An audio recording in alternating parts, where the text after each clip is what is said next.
Cominciamo oggi una coppia di puntate dedicate all'Art Nouveau o Liberty, se preferite.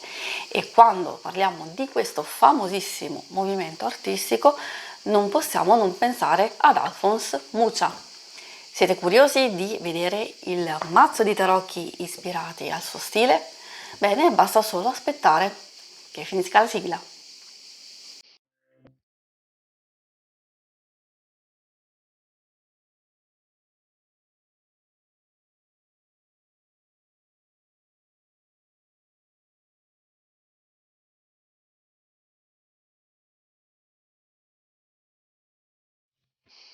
Ciao a tutti amici e amiche di YouTube, io sono Angela e vi do il benvenuto alla nuova puntata della Taroteca di Exoteric World.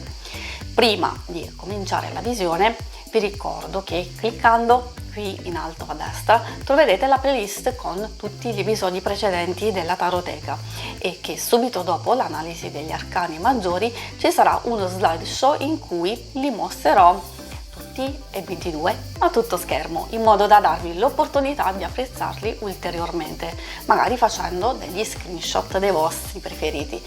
Se il vostro apprezzamento per il mazzo vi porta a voler desiderarne l'acquisto, in descrizione trovate dei comodi link che spero potranno esservi utili. Prima della fine della puntata, con un semplice clic, potrete accedere alla playlist degli interattivi dedicati all'amore per ritrovare gran parte dei mazzi della mia collezione o iscrivervi al canale cliccando sul logo nel caso abbiate gradito la visione. Cambiamo inquadratura per entrare nel vivo della puntata. Seguitemi! È con immenso piacere che vi presento i Tarot Mucha. Il cofanetto è resistente, rigido, lucido e con immagini in anteprima di alcune carte. È un cofanetto perfetto perché da mettere, secondo me, in esposizione in una bella vetrina perché fa la sua bella figura, non solo perché è un mazzo bellissimo, ma come abbiamo detto è abbastanza resistente e sta in piedi in modo molto facile. All'interno trovate un libretto multilingua, eccolo qui, e ovviamente le 78 carte. Facciamo così, mettiamo così, potete ancora visionare il cofanetto. Nel libretto ovviamente i significati, quelli in inglese, sono molto più approfonditi, mentre nelle altre lingue purtroppo non sono di grande aiuto. Diciamo che in linea di massima andiamo a vedere l'italiano, che è esattamente a pagina sbagliato 81, qui c'è scritto 81 però è a pagina 73 se non sbaglio, ecco qui, pagina 73 troverete l'intro, sì, un qualcosa che vi spiega un po' dell'Art Nouveau, di questo meraviglioso stile, e qui potete vedere, sono circa una decina di pagine, quindi in realtà non c'è granché. Vi consiglio comunque di andare a cercare ovviamente di approfondire i significati in un altro modo, però potete in linea di massima conoscerli in generale, e se conoscete la lingua inglese, ok, potete leggere quelli che si trovano all'inizio, che come abbiamo detto sono già più approfonditi. Passiamo adesso alle 78 carte. Qui ci sono due all'inizio e alla fine di pubblicità. Questo mazzo è stato creato e realizzato da Giulia Massaglia e Barbara Nosenso e sono editi dallo Scarabeo. Le carte sono abbastanza resistenti e lucide, come potete vedere, così le visionate bene. La grandezza è di 7 cm x 12 cm e lo spessore dell'intero mazzo è di 3 cm, quindi un po' più spesso rispetto agli altri mazzi.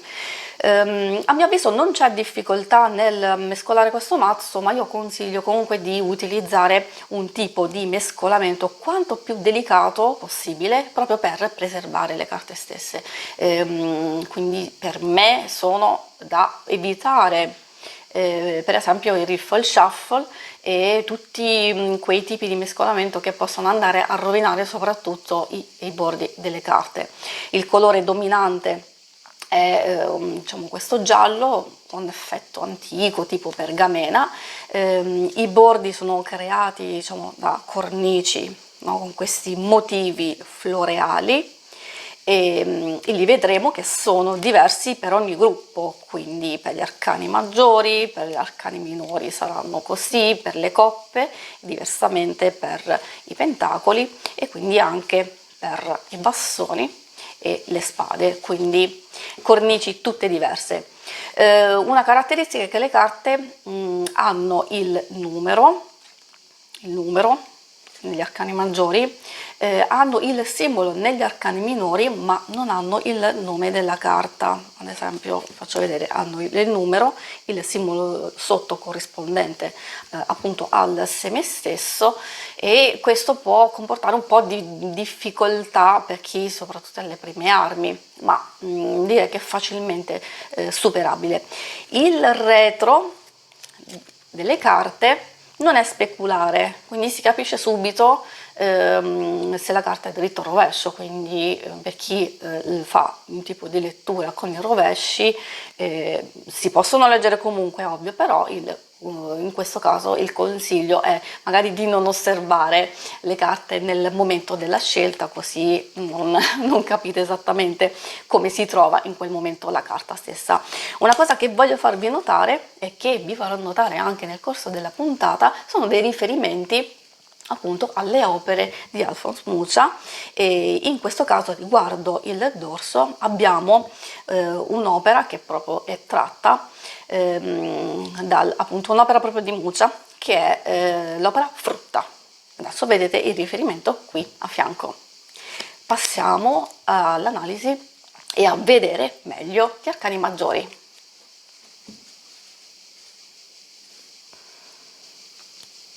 Eccoci di fronte agli arcani maggiori. Le carte, come abbiamo già detto, sono ispirate all'Art Nouveau o stile Liberty, che è la definizione italiana. Vi dico in breve perché non mi starò a dilungare, potete trarre tutte le informazioni da internet o comunque nei libri se volete approfondire questo meraviglioso movimento. Movimento artistico e filosofico che si sviluppò tra la fine dell'Ottocento e il primo decennio del 1900 e influenzò tutto, in pratica tutto, la pittura, l'architettura, il design, la scultura. Queste carte si ispirano ovviamente principalmente alle opere di Alfons Mucha, che è un artista ceco e che è nato, diciamo, all'incirca credo nel 1860.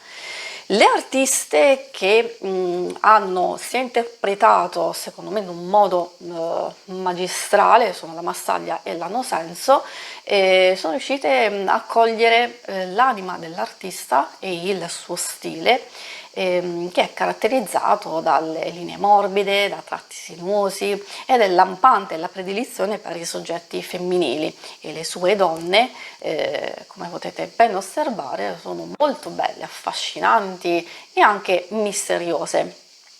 Di matrice Waite Smith, diciamo, questo mazzo, ovviamente potete andare a vedere, diciamo, i primi video che ho fatto sulla differenza tra le varie tipologie di mazzi, insomma, per capire. E questo, appunto, come ho detto, di matrice Waite Smith, ovviamente ve ne accorgete subito andando a trovare al numero 8 la forza e al numero 11 la giustizia. E inoltre ci saranno poi tutti gli arcani minori che ovviamente sono illustrati, ognuno quindi con una propria immagine. In alcune carte i soggetti al maschile sono stati adattati al femminile, abbiamo il matto, il bagatto, l'eremita e anche il diavolo. A me non sembrano esorbitanti, però magari per i puristi potrebbero obiettare di questo cambiamento, ma per me sembra abbastanza carino e belli anche in questo modo. Spero di farvi cosa gradita. Adesso vi mostrerò una carrellata di opere di Mucha, dalle quali appunto si evince una chiara ispirazione per proprio la realizzazione di alcune carte, che per me alcune sono proprio quasi uguali, molto simili, e quindi vanno a riprendere qualcosa delle opere di Mucha. Partiamo subito col bagatto. Ovviamente vedrete qui il riferimento a fianco dell'opera. Questa è Gismonda, un manifesto per un'opera teatrale per l'attrice Sarah Bernhardt. E poi abbiamo la papessa. Sempre qui potete vedere l'opera Champenois, che è molto simile nell'abito, nella posizione, diciamo, nel libro, e solo diciamo che questa, la papessa, mi sembra che abbia gli occhi un po' più chiusi. Abbiamo l'imperatrice, che è l'opera manifesto per i biscotti Le Frères du Til. Abbiamo gli amanti, che è un'opera tratta ovviamente dall'opera di Sokol, del Festival di Sokol, e ovviamente è stata modificata tutta la parte inferiore, però qui l'angelo che trovate sopra in alto è proprio l'uomo di quest'opera qui.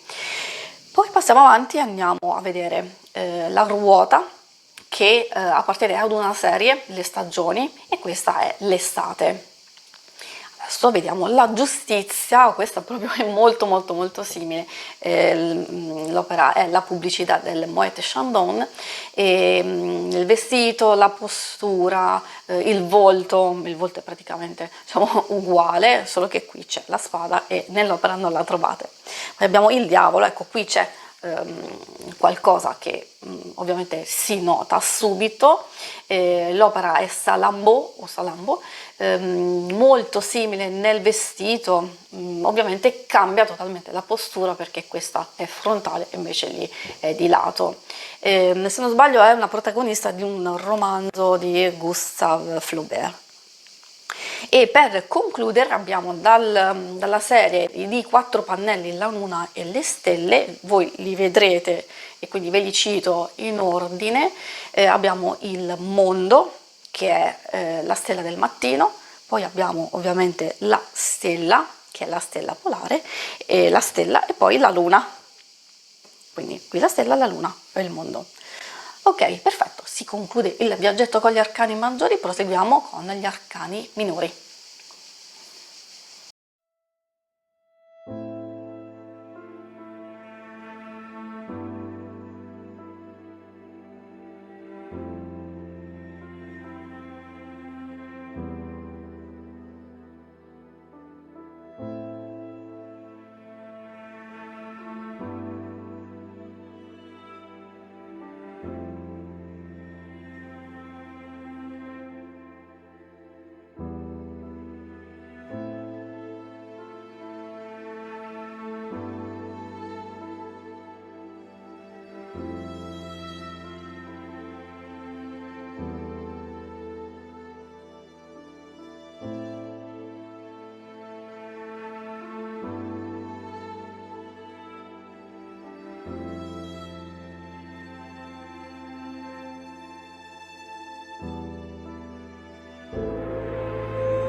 Cominciamo il viaggio tra gli arcani minori. Partiamo dalle coppe, qui potete vederle tutte, ovviamente ci sono le 10 numerali e le 4 carte di corte.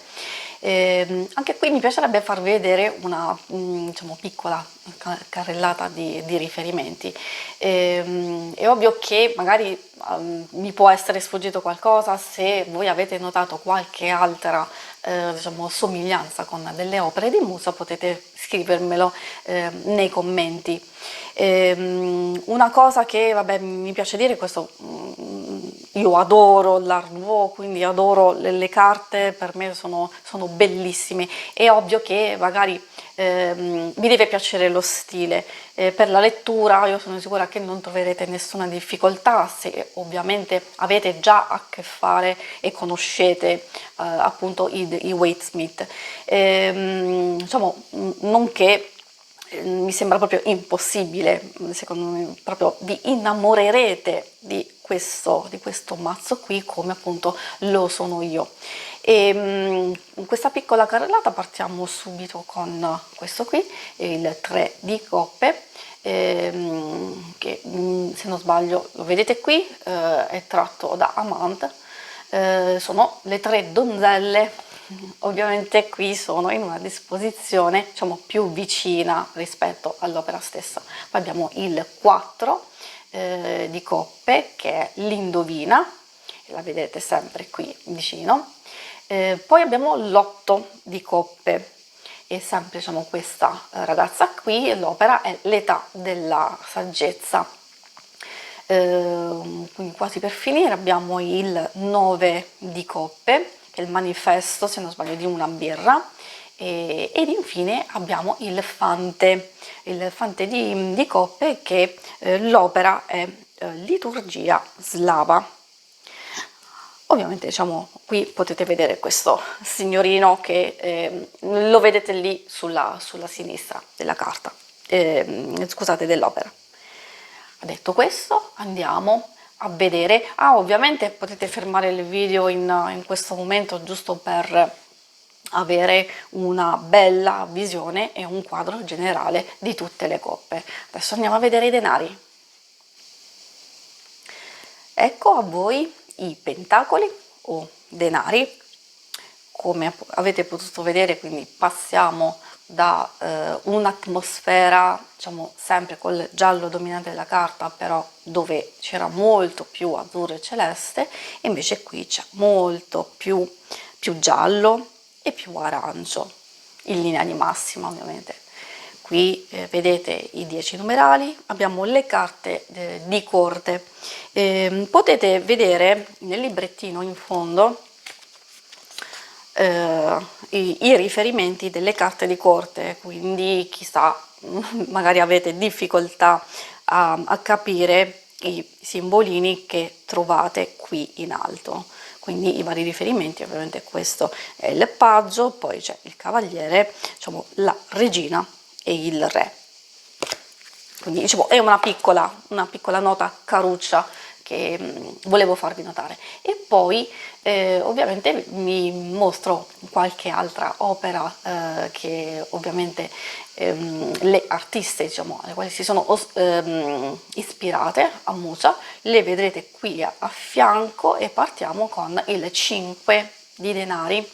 Se non sbaglio l'opera si chiama La Stella, o anche Notte d'inverno, proprio per questa opera qui che vedete la modella fu la moglie, anche se lui ne ha fatte diciamo di varie proprio per studiare l'opera stessa.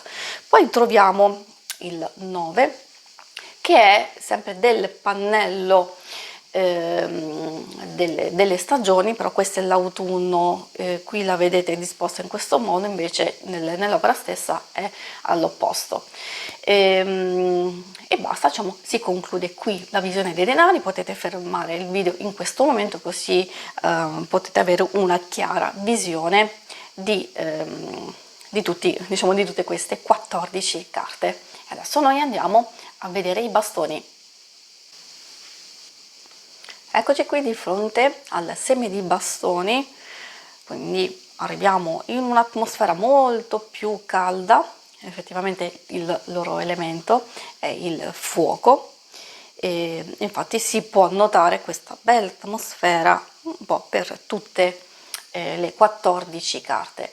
Visto che abbiamo parlato ovviamente che sono di matrice Waite Smith, mi farebbe piacere farvi notare qualcosa, perché comunque non cambia tantissimo con, diciamo, con le Waite Smith, diciamo, originali. Alcune carte ovviamente riprendono quasi fedelmente, mentre, diciamo, altre può cambiare solo qualche piccola cosa magari nella postura. Per esempio qui abbiamo il cavaliere di bastoni, in effetti come vedete sono l'uno opposto all'altro, però il senso di movimento, di irrequietezza, di impazienza c'è comunque. Poi vi mostro il 4. Il 4, vabbè, in prospettiva queste figure sono molto più lontane, invece qui sono un po' più in primo piano, però diciamo il senso della carta è comunque rappresentato da tutto il resto, da quello che vedete. Ok, poi abbiamo il 3. Questa è proprio praticamente, diciamo, quasi uguale, ovviamente cambia lo stile, cambia il vestito, i colori, qualcosa, però è abbastanza fedele.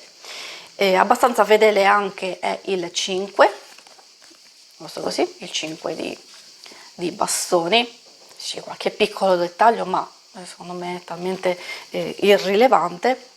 E poi a proposito del fante di bastoni, che ve lo mostro qui, quindi anche questo cambia nella postura, vi mostro, e potete vederlo qui a fianco, l'ispirazione, cioè l'opera, che è un manifesto che ha ispirato ovviamente questa carta qui, e che è l'opera Lorenzaccio. Detto questo, passiamo adesso a vedere l'ultimo seme, le spade.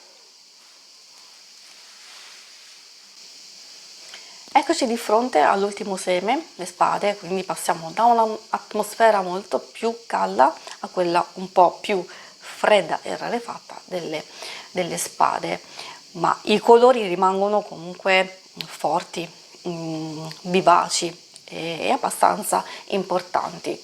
Anche qui vi mostro, prima di lasciarvi qualche piccolo riferimento alle opere di Mucha. Partiamo dal 3 di spade, l'opera se non sbaglio si chiama Fate, la potete vedere qui, ed è molto molto simile, ovviamente cambia qualcosa, c'è il cuore, c'è il pianto di questa signorina.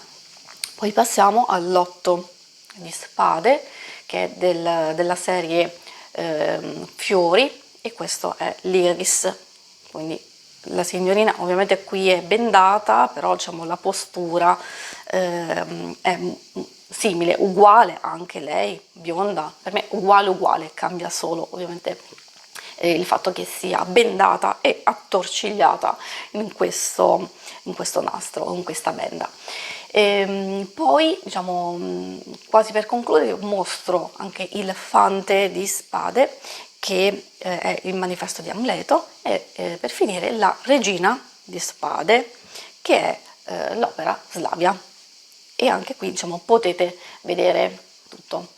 Se volete ovviamente visionare meglio, fermatevi, così le osservate tutte, diciamo, e 14, e si conclude qui la puntata. Spero vi sia piaciuta e noi ci rivediamo alla prossima. Grazie a tutti, ciao!